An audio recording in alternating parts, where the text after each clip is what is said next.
오늘은 갈멜산 제단에 불을 내리신 하나님, 갈멜산 제단에 불을 내리신 하나님, 이란 제목으로 말씀을 상고합니다. 이제 하나님이 엘리야를 통해서 영적 대결을 벌이도록 이렇게 명령하셨고, 또 엘리야는 아합에게 요구를 해서 이제 아합이 백성들과 또 바알 선지자, 아세라 선지자 850명을 이제 소집을 했습니다. 갈멜 산에서 영적 대결을 벌이는 거예요. 이때 이제 우상의 그 제단에는 아무 불이 내리질 않았지만 여호와의 제단에 불이 내렸다 하는 것입니다. 이것은 하나님의 특별한 목적이에요. 이런 일이 다시는 없었습니다. 그러면 왜 하나님이 이렇게까지 특별한 이런 영적 대결을 하게 하셨느냐?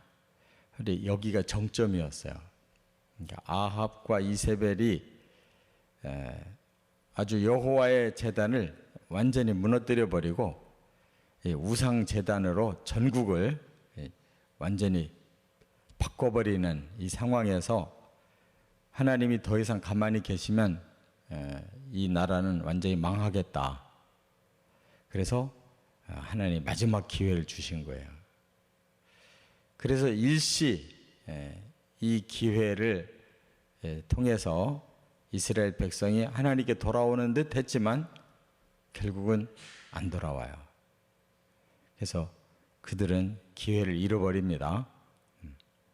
그러니까 하나님은 일단 살아계신 하나님이심을 증명시키시는 거고, 선택은 사람이 하는 거예요. 그렇기 때문에 우리가 구원을 받고 못 받는 문제는 사람의 책임입니다. 하나님이 다 기회를 주셨는데 사람이 선택하기 나름이기 때문이에요. 그래서 오늘의 이 세 가지 목적이 있습니다. 불을 내리신 목적 세 가지. 첫째는 여기 21절부터 24절까지 보면 백성들로 둘 사이에서 머뭇거리지 않게 하시려고, 백성들로 하여금 둘 사이에서, 바알이냐 여호와냐, 이 둘 사이에서 머뭇거린다는 거예요. 어느 한쪽에 딱 서지를 않고 양다리를 걸쳐서 살으려고 그래요. 왜 그러냐? 왜 한쪽에 서질 않느냐? 사람들의 심리는 이복 저복 다 받고 싶은 거예요. 그러니까 이 바알 신은 이 날씨를 주장하는 그런 신인데, 결국 바알이 축복하면 풍성한 곡식과 목축이 이루어진다, 이렇게 믿는 겁니다. 그렇기 때문에 사람들이 제일 우선 필요로 느끼는 복이 바로 그 복이에요. 곡식을 많이 거둬들이고 목축이 잘 돼야 자기들이 잘 먹고 잘 살 수가 있거든요. 먹고 사는 문제가 사람에게는 가장 기본적인 욕망이기 때문에 배고프고 굶주리는 건 못 견뎌요. 그래서 어떤 신이 됐든지 그 신이 배부르게 해준다고 하면 그 신에 엎드리도록 돼 있어요. 근데 여호와는 복을 주신다고 하면서도 복보다도 먼저 요구하시는 게 있어요. 사람을 올바르게 살아야 된다고 하나님 율법을 주셨기 때문에 사람들은 올바르게 살아야 되는 문제가 힘든 거예요.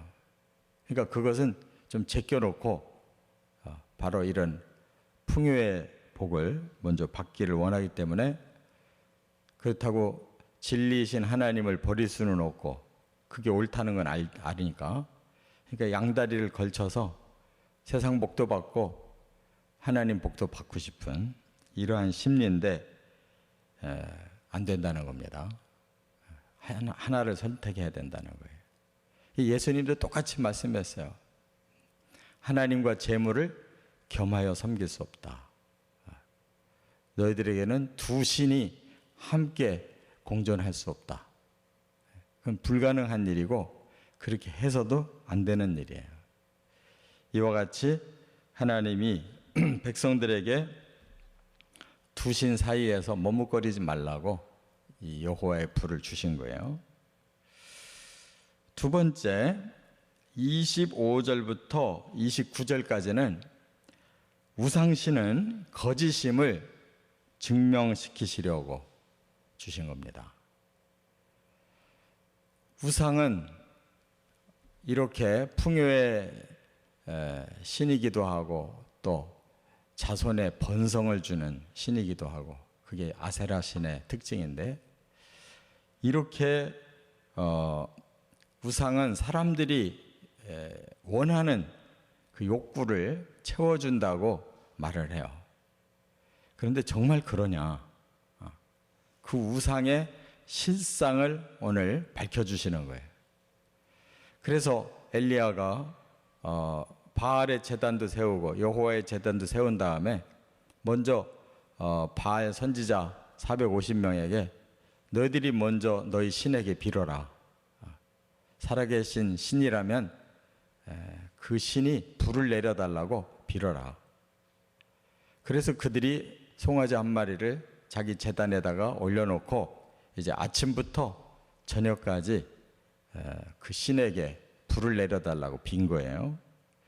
그런데 아무리 해도 안 되는 거예요. 그러니까 이들이 점점 이제 광란의 그러한 제사로 변해갑니다. 제일 먼저 뛰놀았다 그랬어요. 이 단어는 이스라엘 백성들이 금송아지를 섬길 때에도 똑같이 그랬어요. 그러니까 우상은 진정한 신이 아니기 때문에 사람들의 그 마음이 이렇게 광적으로 변하는 겁니다. 그래서 뭐 이런 미신을 섬기는 사람들이 그렇게 푸닥거리 하는 거 보면 전부 이 광적으로 사람들이 바뀌어요. 그 영이 깨끗한 영이 아니라 사탄의 영이 들어가서 사람의 이성을 잃게 만들어요. 그런 광기에 도취하게 하는 거, 이게 잘못된 종교예요. 기독교도 성령을 그렇게 오해하면 안 돼요. 성령은 인격의 신이지 광기의 신이 아니에요. 사람의 인격을 무시하고 사람의 본능을 이렇게 자극해가지고 광기를 부리게 하는 그런 성령이 아니셔요. 또 이들이 이제 정오까지 됐는데도 신이 응답을 안 하니까 그 다음에 보니까 이들이 큰 소리를 지르기 시작하면서 창과 칼로 자기 몸을 찌르기 시작했대요. 그러니까 이게 무슨 뜻인가 하면 우리들이 이렇게 피 흘리기까지 당신에게 헌신한다, 그걸 보여주는 거죠. 그러니까 제발 우리들의 헌신을 받아서 응답 달라는 거예요. 그러니까 사람들은 자기의 그 광기 속에서 자기를 해치는 이러한 일을 저질러요. 그게 신을 위한 헌신이라고 생각해. 자식도 잡아 바치는 이러한 신이 있잖아요. 이렇게 하나님은 절대로 사람의 몸을 해치려고 하지 않아요. 사람을, 영혼 몸을 살리려고 하는 하나님인데 사람의 몸을 해쳐가면서 신을 믿는다는 건 벌써 잘못된 거예요. 목적이 잘못된 거예요. 이들은 지금 광기에 이어서 자신을 이렇게 학대하면서 신을 높이겠다는 거예요.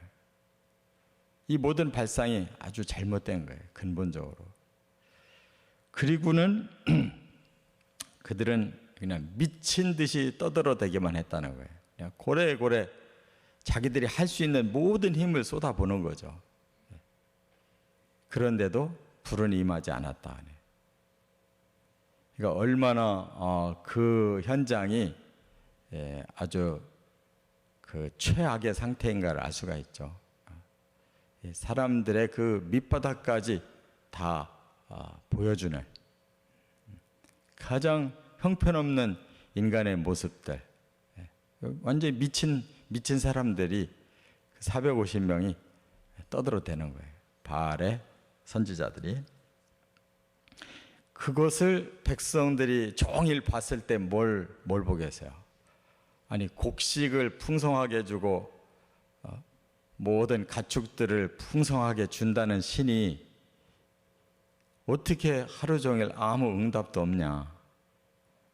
저렇게 선지자들은 미쳐가고 이게 뭔가 잘못된 거구나 하는 걸 알잖아요. 바로 그걸 여실히 한 장소에서 보여주는 거예요. 이렇게 그 진실, 그것을 하나님이 파헤쳐 주신 거예요. 세 번째, 여기 30절부터 40절까지 보면 여호와가 참신이심을 증명시키려고 불을 내리셨다는 거예요. 이번에 엘리야는 제단을 다시 수축했다고 하는 말을 보면 그곳에 이미 과거부터 갈멜산에 제단이 있었던 거예요. 근데 그동안은 우상 섬기는 세상이 돼가지고 여호와의 제단이 다 부서진 거죠. 그걸 12돌을 가지고 다시 제단을 다시 세웠다는 거예요. 12돌은 이스라엘의 12지파를 의미하는 거예요. 말하자면 이스라엘의 신, 그 하나님 앞에 제단을 쌓는다는 신앙 고백이죠. 그리고 똑같이 송아지 각떠서 제단 위에 올려놨어요. 그리고는 이제 물을 붓는 거예요. 큰 통 넷을 가지고 3차례, 그래서 12통의 물이 부어져요. 그 말은 뭐예요? 불과 물은 상극이잖아요. 지금 불이 내리게 하려고 그러는데 물을 부어버리면 재물도 다 젖고 제단도 다 젖고 밑에 이렇게 움푹하게 도랑을 파놨는데 그 도랑에 물이 가득했다니까 그 제단 전체가 완전히 물에 쌓여 있는 거거든요. 그 말은 불이 임하기가 힘든 상황을 일부러 만든 거예요. 그래서 아주 역으로 효과를 보는 거죠. 그럼에도 불구하고 불이 내린다면 이건 진짜 신이 하신 일이다 하는 걸 사람들에게 역설적으로 보여주려고 물을 분 거예요. 그만큼 엘리야는 확신을 했고 그날이 모든 것을 다 쏟는 그런 대결의 장이기 때문이다 하는 것입니다. 그런데 이제 엘리야는 그렇게 광란의 기도를 하지 않았어요. 3가지 기도를 해요. 하나는 엘리야 자신이 하나님의 종이라는 것을 하나님 보여주십시오. 왜냐하면 자기가 하나님이 주신 명령대로 이렇게 순종을 하고 있는데 만약 불이 임하지 않는다면 엘리야가 가짜잖아요. 그러니까 하나님이 이렇게 명령하셔서 순종하고 있는 종이라는 것을 입증시켜 주십시오. 그 다음에 이것이 하나님의 뜻이라는 것을 입증시켜 주십시오. 사람이 하는 퍼포먼스가 아니고 하나님의 명령이라는 거, 하나님이 사람들에게 주시는 메시지라는 것을 사람들이 깨달을 수 있도록 불을 달라고 그래서 그래야 사람들이 하나님이 우리를 정말 이렇게 말씀을 통해서 깨우치려고 하시는구나 하는 걸 알 수 있잖아요. 또 하나는 바로 하나님이 참 신이라는 것을 보여주십시오. 이렇게 3가지를 요구해요. 그리고 이 불을 통해 저 백성들의 마음이 변화가 오게 해달라고. 그렇게 기도했을 때 갑자기 불이 임했다고 그랬어요. 얼마나 그 불이 세게 임했는지 물을 다 핥아버렸다고 그랬어요. 도랑의 물까지 다 핥아버렸다. 제단을 싹 태우고. 그러니까 그 백성들 앞에서 너무나 하나님이 참 신이시라는 것이 여실히 증명된 거예요. 그때 촉구해요. 엘리야가 백성들에게 너희들이 누가 참신인지 알았으니 이제는 한쪽에 서야 된다. 그렇다면 저 바알 선지자들을 잡아 죽여야 된다. 백성들이 그 선지자들을 잡아서 여기 보니까 끌고 내려가서 다 죽였다고 그랬잖아요. 그러니까 그들이 여전히 머뭇거리지 못하도록 한쪽을 심판하게 한 걸 볼 수가 있어요. 그러니까 신앙의 결단이라는 것은 한쪽을 완전히 버리는 거예요. 한 길만 가는 거예요. 두 길은 신앙의 길이 아니에요. 하나님은 한 분이에요. 그래서 그날 완벽하게 백성들이 결단을 하도록 만들어요. 근데 우리가 앞에서 아합이 불러낸 그 선지자는 850명이었거든요. 그 바알이 450, 아세라가 400명의 선지자가 왔는데 여기서 지금 엘리야가 계속 대결하고 있는 자들은 바알 선지자들 450명만 대결하고 있어요. 그러니까 400명이 남아 있는 거예요.